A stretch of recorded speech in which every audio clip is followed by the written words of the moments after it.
అందరికీ నమస్కారం. So spice నుంచి ఎన్నో ప్రోగ్రామ్స్ చేస్తున్నామని చెప్పాం కదా.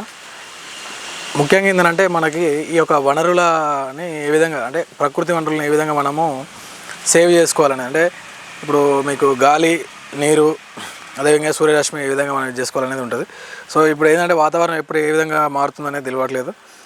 వర్షాలు మనం ఊహించిన దానికంటే ముందు రావడం కానీ, లేదంటే తర్వాత అనుకున్న టైం కంటే కూడా లేట్గా వస్తున్నాయి. కాబట్టి సో వచ్చినప్పుడు అంటే ఈ యొక్క నీటి ఎద్దడి ప్రాంతాలని, నీటి కరువు ప్రాంతాలని మనము ఏంటంటే ఈ యొక్క ఇంకుడు గుంతలను ఏర్పాటు చేసుకోవడం వల్ల ఈ సీజన్లో పడే వర్షాలని అంటే మనం ఆ గ్రౌండ్ వాటర్ ఇంప్రూవ్ చేసుకుంటాం.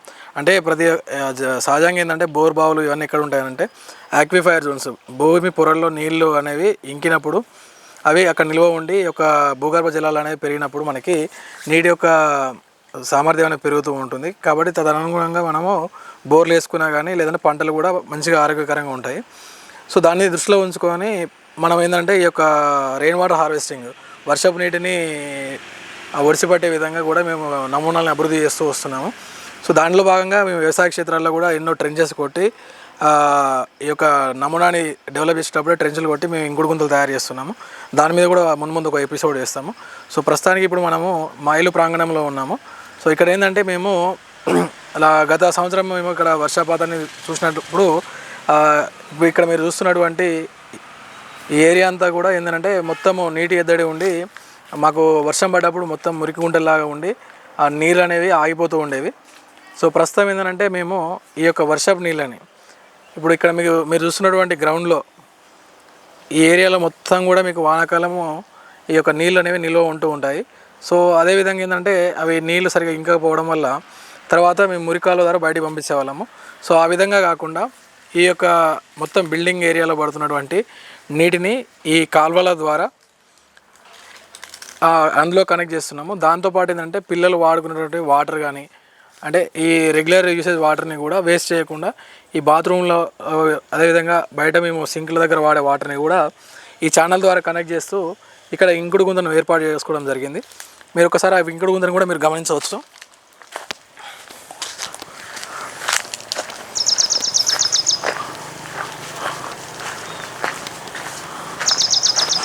సో ఇక్కడ ఏంటంటే ఇంకుడు గుంత మీకు సహజంగా ఏంటంటే మనకున్న ఏరియాని బట్టి నమూనాని మనం ఏర్పాటు చేసుకోవచ్చు. ముఖ్యంగా ఏంటంటే నీళ్లు భూమిలోకి ఇంకడానికి మనం ఒక అనువైన స్థలాన్ని ఎంపిక చేసుకొని దానికి నిర్మాణం చేపట్టడాన్ని ఇంకుడు గుంతల ఏర్పాటు అంటాము. సో దీంట్లో ముఖ్యంగా ఏంటంటే మీరు ఇప్పుడు గమనించినట్లయితే దాదాపు నీళ్ళు మీకు శూన్యంగా కనబడుతూ ఉంటాయి. ఇదే ప్లేస్లో లాస్ట్ ఇయర్ మాకు ఏంటంటే మొత్తం నీరు లోపి ఇక్కడ మురుగు నీరు ఉండి దోమలు, ఈగలు వాడడము, అదేవిధంగా కొన్ని రకాల ఇబ్బందులు కూడా గురి కావడం జరిగింది. ఇప్పుడు మీరు గమనించినట్లయితే రోజు దాదాపు ఒక 1000 లీటర్ల వరకు మేము, అంటే దాదాపు ఒక 50 మంది పిల్లలు ఉంటారు, 1000 లీటర్ల వరకు మేము నీళ్లు డైలీ వాడుతున్నాము. మీరు గమనించినట్లయితే ఇంకుడు గుంతలో ఇప్పుడు అసలు కంప్లీట్ నీళ్ళే లేకుండా ఉన్నాయి. కానీ ఇవన్నీ కూడా భూగర్భ జలాల్లోకి ఇంకడం వల్ల ఇక్కడ నెక్స్ట్ రానున్న 2 సంవత్సరాల్లో మేము బోర్ వేసినా కూడా పడే అవకాశం ఉంటుంది. సో ఇది మేము ప్రాక్టికల్గా చాలా ప్రాంతాల్లో చేయడం జరిగింది. ఈ ఇంకుడు గుంతల నిర్మాణంలో ఏంటంటే ముఖ్యంగా ఇట్లా పెద్ద ఇంకుడు గుంతలు ఏర్పాటు చేసుకుంటాం. అంటే మనము ఏర్పాటు చేసే పరిధిని బట్టి, ఆ క్యాచ్మెంట్ ఏరియాని బట్టి మనము ఈ యొక్క ఇంకుడు గుంతల నిర్మాణాన్ని చేపడతాము.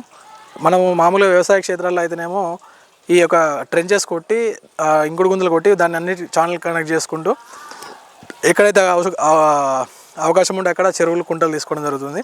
ఇదేంటంటే బిల్డింగ్ ప్రాంతాలు ఇట్లా అంటే జనావాసాల్లో మనం తీసుకున్నప్పుడు అయితే ఈ విధంగా ఛానల్స్ తయారు చేసుకొని ఇప్పుడు ఈ విధంగా ఛానల్స్ తయారు చేసుకొని ఏంటంటే నీళ్ళు అన్నిటి కూడా అంటే ఇక్కడ కొంత మేము సిస్టమేటిక్గా చేయడం జరిగింది. మామూలుగా అయితే మీరు నేల ద్వారా కూడా వాటర్ని తీసుకొని రావచ్చు. సో వచ్చి ప్రతి వాటర్ అంటే మీరు రెగ్యులర్ వాడే వాటరు, వర్షపు నీళ్ళు అన్నిటిని తీసుకొచ్చి మీరు దీంట్లో సింక్ చేయడం వల్ల కాలుష్యం తగ్గడంతో పాటు నీరు కూడా పొల్యూట్ అవ్వకుండా ఈ సీజనల్ వ్యాధులు కూడా రాకుండా ఉండడంతో పాటు భూగర్భ జలాలు అనేవి పెరుగుతాయి. సో దానివల్ల భవిష్యత్తులో కూడా మీకు ఏంటంటే ఎలాంటి నీటి సమస్యలు రాకుండా ఉంటాయి. సో ఇది ఏ విధంగా మీకు ఉపయోగపడుతుందంటే ఒక 2-3 సంవత్సరాలు అంటే మీరు వాడే వాటర్ని బట్టి ఇప్పుడు ఇక్కడ మనం బోర్ వేసినా కూడా మనకు అవకాశం ఉంటుంది. ఎందుకంటే ఇక్కడ ఆల్రెడీ మీకు ఆక్విఫైర్ జోన్ అనేది ఫామ్ అవుతుంది. సో నీరుని తీసుకొచ్చి ఒక ప్లేస్లో మనం భూములకి పంపింగ్ చేస్తున్నాము. సో అదే మనకు కాలక్రమంలో ఏంటంటే అవకాశం ఉన్నప్పుడు ఆక్విఫైర్ జోన్గా మారి మనకు నీళ్లు తీసుకునే విధంగా ఉంటుంది. ఈ విధంగా మీరు ఏంటంటే వ్యవసాయ క్షేత్రాల్లో వేరే విధంగా ఉంటుందండి. సో తదుపరి వీడియోలో మేము ఆ వ్యవసాయ క్షేత్రాల్లో ఎలాంటి నమూనాల్ని అభివృద్ధి చేస్తామనేది కూడా మీకు వీడియో ద్వారా చూపిస్తాము. ప్రస్తుతానికి ఇది జనావాసాల్లో ఏర్పాటు చేసుకున్నటువంటి ఇంకుడు గుంత. అంటే వర్షపు నీళ్ళు ఇంకడంతో పాటు ఇది చాలా పెద్దగా ఉంది. మీకు ఇది సహజంగా ఏంటంటే మాకు ఇక్కడ పిల్లలు ఎక్కువ మంది ఉంటారు. దాదాపు ఒక ఆడమగ పిల్ల మొత్తం కలిపి ఒక 100 మంది పిల్లలు ఉంటారు కాబట్టి సో రోజు మాకు వచ్చే వేస్ట్ వాటర్ని కూడా, అంటే వేస్ట్ వాటర్ అంటే ప్లేట్లు కడుక్కోవడం కానీ, అదేవిధంగా ఈ స్నానాలు చేసిన వాటర్ కానీ, మామూలు వాటర్ అంతా కూడా ఇందులోకి వచ్చే విధంగానే ఏర్పాటు చేసుకోవడం జరిగింది. ఎక్కడ కూడా మురుగు నిలబడకుండా అంత ఏరియా కూడా అంటే క్లీన్ అండ్ గ్రీన్ ఉండే విధంగా దానిలో భాగంగానే మేము రెడ్యూస్, రీయూజ్, రీసైకిల్ అనే కాన్సెప్ట్ మీద ఈ యొక్క ఇంకుడు గుంతని ఇక్కడ ఏర్పాటు చేసుకోవడం జరిగింది. Thank you.